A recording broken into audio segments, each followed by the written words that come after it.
So I noticed you like some iOS customization, isn't it?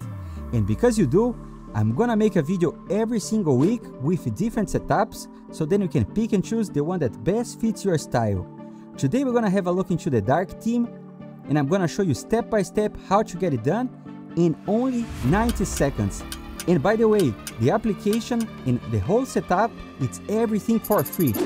Without any further ado, let's get started! Alright, so let's start with the application that is called Brass. Once you are in the main screen, you can select the minimalist black theme. Then you click on Easy Install, and this is the important part. You have two options.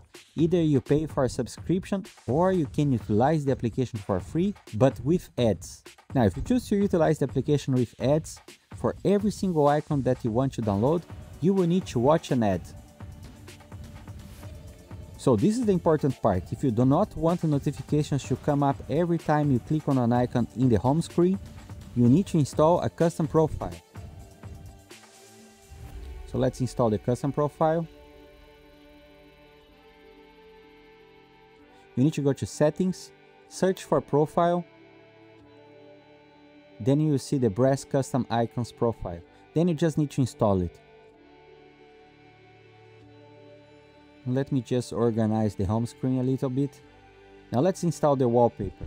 By the way, the wallpaper is available via the CUTO app, also following the links in the description. Now it's time to add a new widget. Let's search for Brass.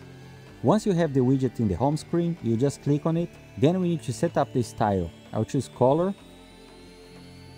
And then choose the font color to white and make it a little bit transparent.